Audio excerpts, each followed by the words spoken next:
어제 동네 카페에서 우연히 들은 대화가 계속 머릿속에 맴돕니다. 두 분의 어르신이 커피를 마시며 이야기를 나누고 계셨는데요. 한 분이 이런 말씀을 하시더군요. 요즘 젊은 사람들은 참 부러워.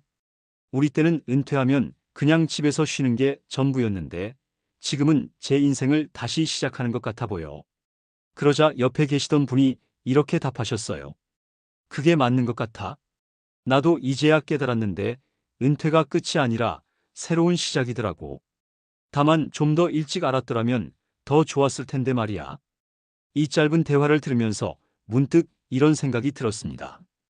우리는 언제부터 나이 드는 것을 두려워하게 되었을까요? 언제부터 50대, 60대를 맞이하는 것이 내리막길이라고 생각하게 되었을까요? 사실 생각해보면 인생의 전반부는 남들이 정해놓은 길을 따라가는 시간이었습니다.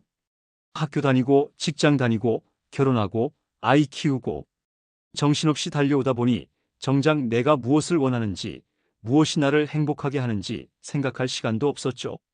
그런데 은퇴를 앞두고 아니면 은퇴 후에야 비로소 이제 내 시간이구나라는 생각이 듭니다. 어떻게 보면 진짜 내 인생의 시작인 셈이에요. 며칠 전 만난 68살 최영희 어르신의 이야기가 인상적이었습니다. 퇴직 후 처음 몇 년은 정말 무료했다고 하시더군요.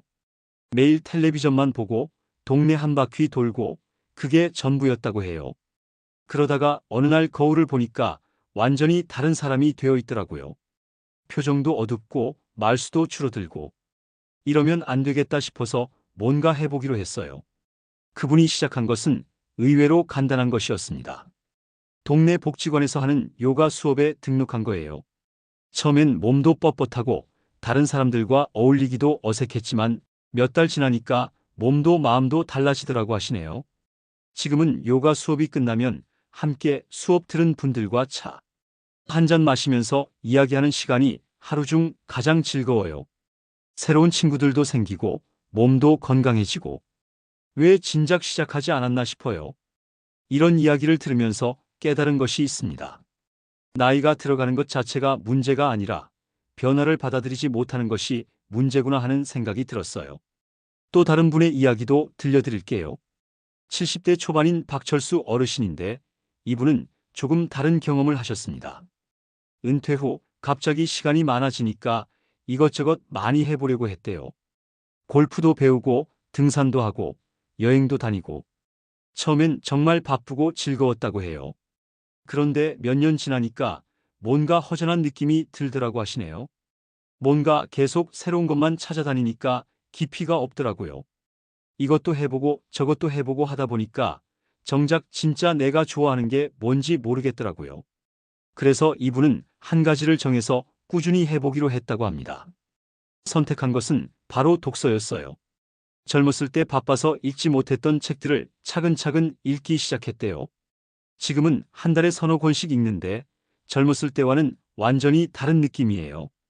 그때는 뭔가 배우려고 의무감으로 읽었다면 지금은 순수하게 즐기면서 읽으니까 훨씬 깊이 있게 받아들여지더라고요. 이 두 분의 이야기에서 공통점을 찾을 수 있었습니다. 바로 자신에게 맞는 방법을 찾는 것이 중요하다는 것이었어요. 어떤 분은 사람들과 어울리는 것에서 활력을 얻고 어떤 분은 혼자만의 시간에서 의미를 찾는 거죠. 하지만 더 중요한 것은 두 분 모두 시도를 했다는 점입니다. 처음에는 어색하고 어려웠지만 포기하지 않고 계속 해보니까 자신만의 방법을 찾을 수 있었던 거예요. 사실 우리가 나이 들어가는 것을 두려워하는 이유 중 하나는 새로운 것을 시작하기엔 너무 늦었다는 생각 때문이 아닐까요? 하지만 정말 그럴까요? 며칠 전 뉴스에서 본 이야기인데 80살에 처음으로 그림을 배우기 시작해서 지금은 개인전까지 여는 할머니가 있다고 하더군요. 또 70대에 처음으로 외국어를 배워서 해외여행을 혼자 다니는 할아버지도 있고요. 이런 분들의 공통점은 나이를 핑계로 삼지 않았다는 것입니다. 물론 젊었을 때만큼 빠르게 배우지는 못할 수도 있어요. 하지만 그렇다고 해서 시작할 수 없는 것은 아니죠. 오히려 나이가 들어서 시작하는 것에는 젊을 때와는 다른 장점이 있어요. 시간적 여유가 있고 경험이 쌓여 있고 무엇보다 순수하게 즐길 수 있다는 것이죠. 젊었을 때는 뭔가 성과를 내야 한다는 부담감이 있었다면 지금은 그저 과정 자체를 즐길 수 있는 여유가 있잖아요.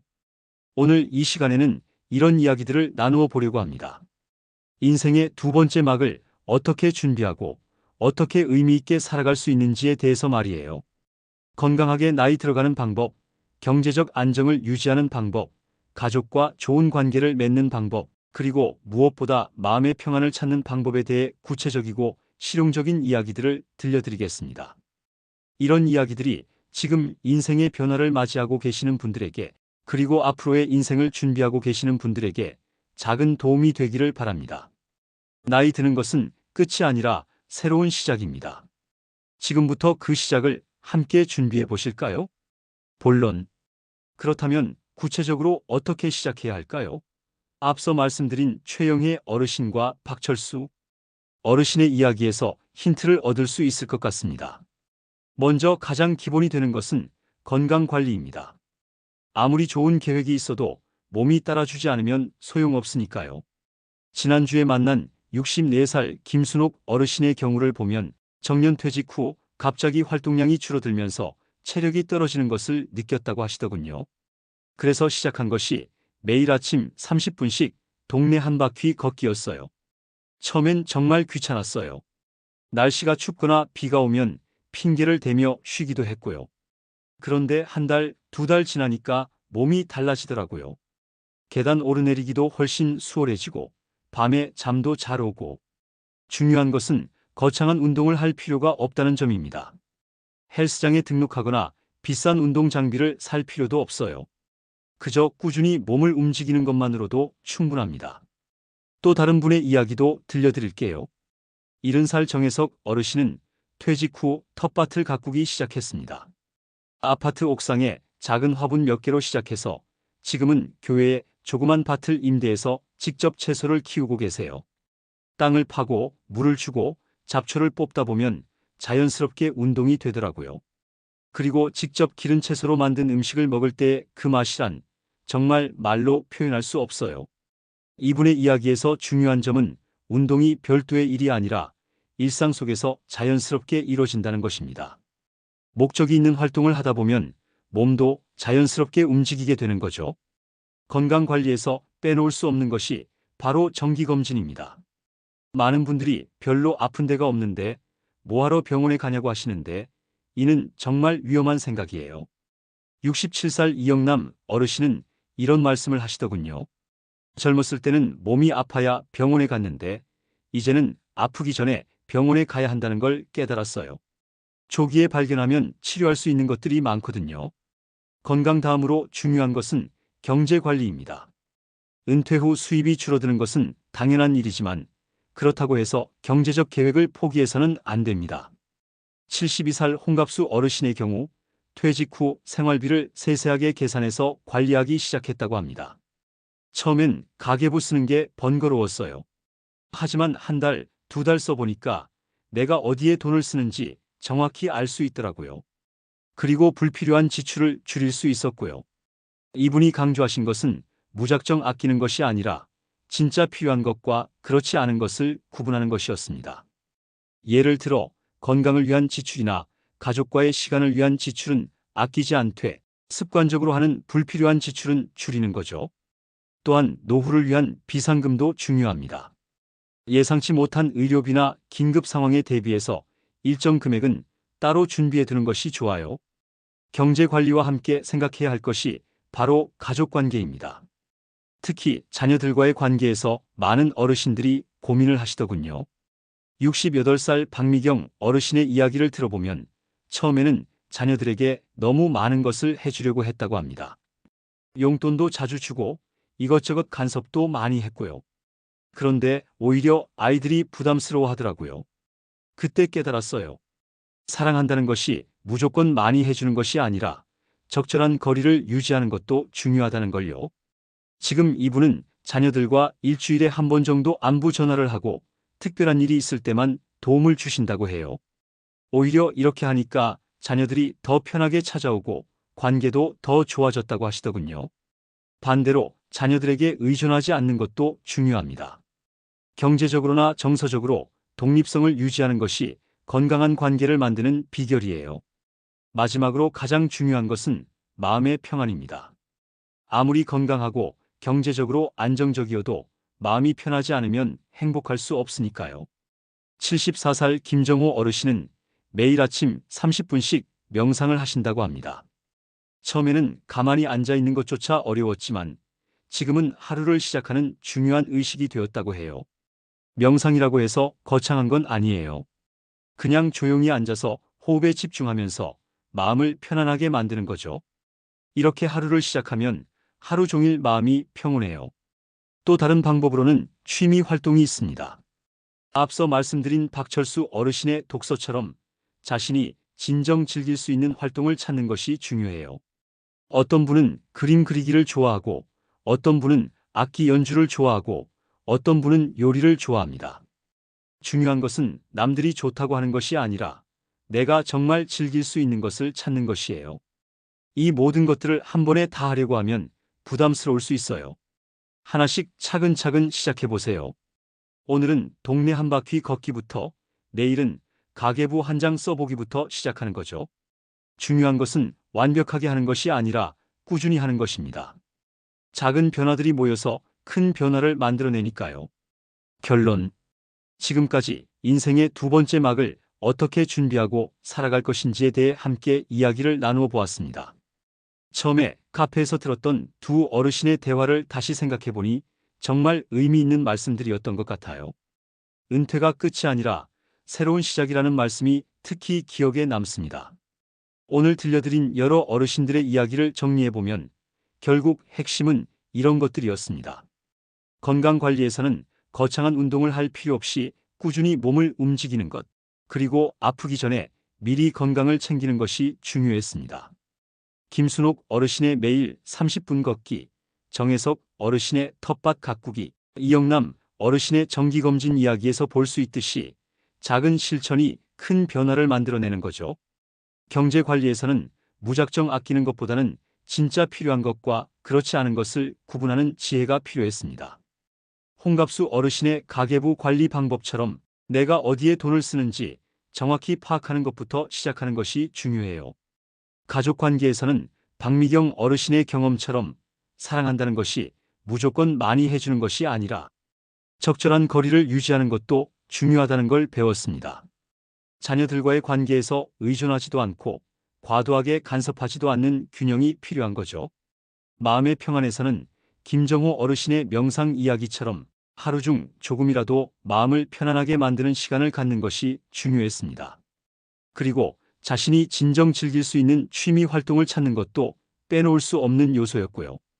이런 이야기들을 듣고 나니 한 가지 확실해진 것이 있습니다. 나이 드는 것이 두렵지 않다는 거예요. 물론 몸은 예전만큼 젊지 않을 수 있고 새로운 것을 배우는 속도도 조금 느려질 수 있습니다. 하지만 그렇다고 해서 새로운 도전을 포기해야 하는 것은 아니죠. 오히려 지금이야말로 진짜 내가 원하는 것을 할 수 있는 시기가 아닐까요?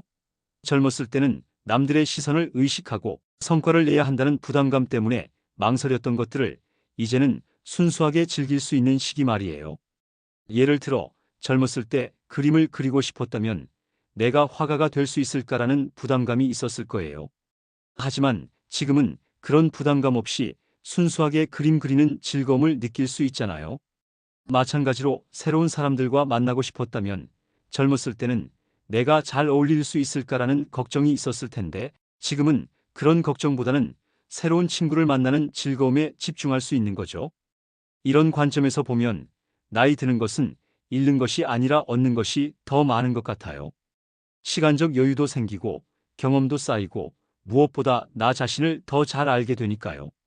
물론 처음 시작할 때는 두렵고 어색할 수 있어요.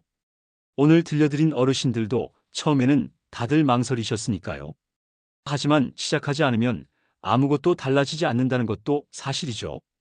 그래서 오늘부터 작은 것 하나씩 시작해 보시면 어떨까요? 거창한 계획을 세울 필요는 없어요. 오늘 저녁 식사 후에 동네 한 바퀴 걸어보는 것부터 시작해 보세요. 아니면 오래된 친구에게 안부 전화를 걸어보는 것도 좋고요. 내일은 가계부 한 장 써보고 모레는 동네 복지관에서 어떤 프로그램을 하는지 알아보는 거예요. 이렇게 하루에 하나씩 작은 변화를 만들어가다 보면 한 달 후, 1년 후에는 지금과는 완전히 다른 모습의 자신을 발견하게 될 거예요. 중요한 것은 남들과 비교하지 않는 것입니다. 누구는 등산을 하고, 누구는 그림을 그리고, 누구는 악기를 배운다고 해서 나도 똑같이 할 필요는 없어요. 내가 진정 좋아하는 것, 내가 즐길 수 있는 것을 찾는 것이 중요한 거죠. 그리고 완벽하게 하려고 하지 마세요. 처음에는 서툴고 어색할 수 있어요. 하지만 그것도 새로운 경험의 일부입니다. 실수하고 넘어지고 다시 일어서는 과정 자체가 우리를 성장시키는 거니까요. 마지막으로 한 가지 더 말씀드리고 싶은 것은 혼자서 모든 것을 해결하려고 하지 마시라는 것입니다. 주변에 도움을 요청하는 것을 부끄러워하지 마세요. 가족에게, 친구에게, 이웃에게 도움을 요청하는 것은 약함이 아니라 지혜입니다. 그리고 여러분도 다른 사람들에게 도움을 줄 수 있는 존재라는 것을 기억해 주세요. 오랜 인생 경험을 통해 쌓은 지혜와 노하우는 젊은 세대들에게 소중한 선물이 될 수 있으니까요. 오늘 이 시간이 여러분의 인생에 작은 변화의 씨앗이 되었으면 좋겠습니다. 그리고 그 씨앗이 곧 아름다운 꽃으로 피어나기를 바랍니다. 혹시 오늘 이야기가 도움이 되셨다면 좋아요 버튼을 눌러주시고 주변에 필요한 분들에게도 공유해 주세요. 그리고 댓글로 여러분의 생각이나 경험을 들려주신다면 더욱 감사하겠습니다. 여러분의 이야기가 다른 분들에게도 큰 힘이 될 수 있으니까요. 구독 버튼을 눌러주시면 앞으로도 인생의 두 번째 막을 더욱 풍요롭게 살아갈 수 있는 이야기들을 계속 들려드리겠습니다. 오늘도 수고하셨습니다. 내일 또 새로운 하루를 시작하는 여러분을 응원합니다. 감사합니다.